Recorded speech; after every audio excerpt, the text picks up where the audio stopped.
Hello అండి, welcome back to our channel. ఈరోజు మనం ఇంటింటి రామాయణం సీరియల్ గురించి చెప్పుకుందాం. ఈ రోజు ఎపిసోడ్ చాలా బాగుంటుందండి. సో వీడియో మొత్తం చూడండి, అప్పుడు మీకు స్టోరీ అర్థమవుతుంది. ఇక వీడియోలోకి అయితే వెళ్ళిపోదాం. స్కూటీ నేనే డ్రైవ్ చేస్తాను, నువ్వు వెనకాల కూర్చో అని అవనికి అక్షయ్ చెప్తాడు. అప్పుడు అవని సరేనండి అని వెనకాల కూర్చుంటుంది.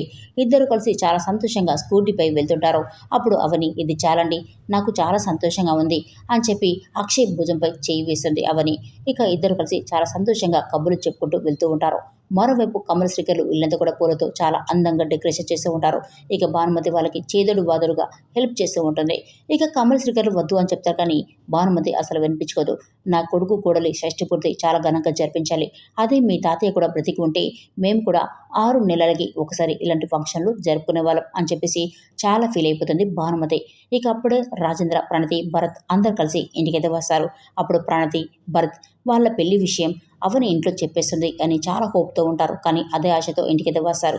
మరోవైపు రాజేంద్ర గతంలో జరిగిన వాటిని తలుచుకుని బాధపడుతూ గుమ్మం దగ్గర ఆగిపోతాడు. అప్పుడు ఆరాధ్య కమల్ బాబాయ్ని పిలుస్తుండే. అప్పుడు అందరు కలిసి రాజేంద్ర దగ్గరకైతే వస్తారు. ఇక భానుమతి ఆనందంతో పొంగిపోతుంది. ఇక పల్లవి శ్రేయ అత్తయ్యనైతే పిలుస్తారు. ఇక పార్వతి వస్తుంది. ఏంటండి ఇక్కడ నిలబడ్డారు, ఏదో పరై వాళ్ళ ఇంటికి వచ్చినట్టు ఇక్కడ నిల్చున్నారేంటి అని చెప్పేసి రాజేంద్రని చెయ్యి పట్టుకొని ఇంట్లోకైతే తీసుకొస్తుంది. అప్పుడు ఆరాధ్య షష్ఠి పూర్తి అంటే దండలు మార్చుకుంటారు అని నాన్న చెప్పాడు, కానీ ఇలా చెయ్యి పట్టుకుంటారని నాన్న చెప్పలేదే అంటూ కామెడీ చేస్తుంది. ఎందుకంటే చిన్నపిల్ల కాబట్టి. ఇక ఆరాధ్య మాటలకి అందరు కూడా నవ్వుకుంటారు. అప్పుడు భరత్ కూడా ఆనందం పట్టలేక నవ్వుతుంటాడు. ఇక పార్వతి భరత్ను చూసి చాలా కోపంగా ఉంటుంది. ఎందుకంటే వాళ్ళ ప్రేమ విషయం తనకి ముందే తెలుసు కాబట్టి. ఇక ప్రణతిని పిలిచి, ఏంటమ్మా నువ్వు మన ఇంట్లో ఉన్నప్పుడు నిన్ను మేమందరం చూసి మురిసిపోయేలా యువరానిలా ఉండేదానివి, అలాంటిది ఇంత సాదాసీదాగా వచ్చావేంటి? అయినా అమ్మా నాన్నలకి జరిగే ఫంక్షన్లో కూతురంటే ఎలా ఉండాలి, నిన్ను చూసి బుట్ట బొమ్మలా ఉంది అని చెప్పుకునేలా ఉండాలి అంటూ గర్వంగా చెప్పుకుంటుంది. ఎందుకంటే ప్రణతికి తెలియకుండా పెళ్లి వాళ్ళని రమ్మని చెప్తుంది కాబట్టి. ఇక పల్లవిని శ్రేయని పిలిచి ప్రణతిని రెడీ చేసుకుని తీసుకురమ్మని చెప్తుంది. అప్పుడు పల్లవి శ్రేయ ప్రణతిని రూమ్లోకి అయితే తీసుకెళ్తారు. తర్వాత కమల్, నాన్న మీరందరూ వచ్చారు, కానీ అన్నయ్య వదిన ఎందుకు రాలేదు అంటాడు. ఇక రాజేంద్ర వాళ్ళిద్దరు కలిసి షాపింగ్కి వెళ్ళారు, తర్వాత వస్తారు అని చెప్తాడు. ఇక పార్వతికి చాలా కోపం వస్తుంది, ఎందుకంటే అసలు నచ్చదు కాబట్టి.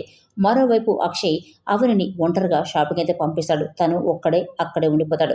ఇక అవని షాపింగ్ చేసి వస్తుంది, కానీ వచ్చే దారిలో ఇద్దరు ఆకతాయి విధవులు అవనిని అడ్డుకుంటారు. చాలా అసభ్యకరంగా మాట్లాడుతూ ఉంటారు.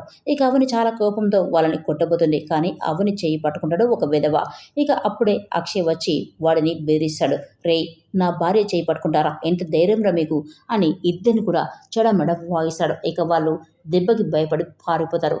ఇక అవని చాలా హ్యాపీగా ఫీల్ అవుతుంది. ఏవండి, నన్ను మీరు భార్యగా ఒప్పుకోకపోయినా సరే, కానీ మీ భార్య మీద చేయి వేసి మీకు చాలా కోపం వచ్చింది, అది చాలండి, నాకు చాలా సంతోషంగా ఉంది అని చెప్తుంది. అప్పుడు అక్షయ్, భార్యనే కాదు నీ ప్లేస్లో ఎవరున్నా కూడా నా రియాక్షన్ ఇలాగే ఉంటుంది అంటాడు. ఇక అవని, ఏవండి వాళ్ళతో నన్ను మీ భార్య అని ఒక్క మాట చెప్పుంటే వాళ్ళు ఇంకెప్పుడు కూడా నా వెంట పడరు కదా అంటుంది. ఇక ఇద్దరు కాసేపు అయితే వాదించుకుంటారు. తర్వాత ఇద్దరు కలిసి అక్కడ నుండి వెళ్ళిపోతారు. తర్వాత పార్వతి రాజేంద్రకి కాఫీ తీసుకుని వస్తుంది. ఏవండి, నా చేతి కాఫీ తాగి చాలా రోజులవుతుందండి, ఇప్పుడు మళ్ళీ అవకాశం వచ్చింది, చాలా సంతోషంగా ఉంది అంటుంది.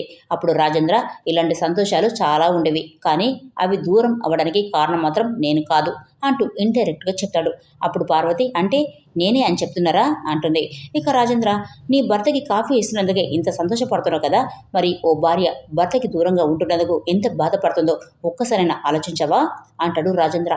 అప్పుడు పార్వతి, మీరేమంటున్నారో నాకు అర్థమైంది, అవని గురించే కదా, ఆయన చేసుకున్న వాళ్ళకి చేసుకున్నంత అంటుంది. ఇక రాజేంద్ర, అంటే జరిగిన దానికి అవనియే కారణం అంటున్నావా, నువ్వు కాదా అంటాడు.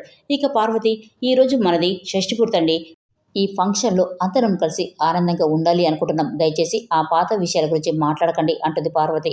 ఇక అప్పుడే కమల శ్రీకర్లు అక్కడికైతే వస్తారు. మీరు ఎప్పుడు కూడా ఇలాగే సంతోషంగా ఉండాలి, మీరిద్దరూ ఇలా కలిసి ఉంటే ప్రతిరోజు షష్ఠి పూర్తి ఓ వేడుకలా ఉంటుంది, అదే మా అందరికీ సంక్రాంతి పండుగలా ఉంటుంది అంటూ కమల్ చాలా సంతోషంగా చెప్తాడు. అప్పుడు శ్రీకర్, నాన్న అమ్మ నీకోసం కాఫీ తీసుకొచ్చింది కదా, మరి నువ్వు అమ్మని తాగవా అని ఎందుకు అడగలేదు అంటాడు. ఇక కమల్ శ్రీకర్లు ఆ కాఫీని అమ్మ నాన్నని ఇద్దరిని కూడా షేర్ చేసుకోమని చెప్తారు. ఇక పిల్లల మాటని కాదనలేక పార్వతి, రాజేంద్ర ఆ కాఫీని 1/2 షేర్ చేసుకుంటారు. తర్వాత చక్రధర్ తన భార్యతో పాటు ఇంటికైతే వస్తాడు. ఇక భరత్, ఆరాధ్య హాల్లో ఆడుకుంటూ ఉంటారు. ఇక చక్రధర్ భరత్ని చాలా కోపంగా చూస్తాడు. అప్పుడు భరత్, అమ్మ ఆరాధ్య మీ బాబాయ్ని పిలువు అని చెప్తాడు. ఇక ఆరాధ్య బాబాయ్ని అయితే పిలుస్తుంది. తర్వాత భరత్, ఆరాధ్య పక్కకైతే వెళ్ళిపోతారు. తర్వాత శ్రీకర్ కమల్ అక్కడికైతే వస్తారు. ఎందుకు వచ్చారు అంటూ చాలా కోపం చేశాడు. ఎందుకంటే శ్రీకర్ ఇంతకుముందు తనకు సంబంధించిన వీడియోనైతే తీస్తాడు కాబట్టి. ఇక చక్రధర్ మీ అమ్మ పిలిచింది కాబట్టి వచ్చాను అని చెప్తాడు. ఇక కమల్ మీరు వచ్చిన ప్రతిసారి ఇంట్లో గొడవలు జరుగుతున్నాయి అంటూ కోపం చేశాడు. అప్పుడు చక్రధర్ కూడా అలా మీరే చేస్తున్నారు అంటాడు. ఇక వీళ్ళ మధ్యలో చిన్న ఘర్షణ అయితే జరుగుతుంది. ఇదంతా పల్లవి అయితే చూస్తుంది.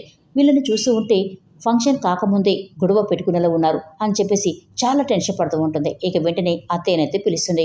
అత్తయ్య మా అమ్మ నాన్న ఇక్కడికి వచ్చారు కానీ కమల శ్రీకర్లు వాళ్ళతో గొడవ పెట్టుకుంటున్నారు అని చెప్తుంది. ఏదేమైనా ప్రణతిని పెళ్లి కూతురు గెటప్లో చాలా అందంగా ముస్తాబ్ చేశారు పల్లవి షియలు. ఇక పల్లవి వాళ్ళ డాడ్తో మాట్లాడుతున్నప్పుడు అవని అయితే పెట్టింది. పల్లవి గుట్టు అవని చేతికి చిక్కిందండి. మరి ప్రణతి పెళ్లి విషయంలో అవని నెగుతుందా పల్లవి నెగుతుందా, మరి భరత్ పరిస్థితి ఏంటి అనేది రేపటి వీడియోలు చూద్దాం. ఈ వీడియో నచ్చితే ప్లీజ్ లైక్ అండ్ సబ్స్క్రైబ్ మర్చిపోకూడదు. Thanks for watching.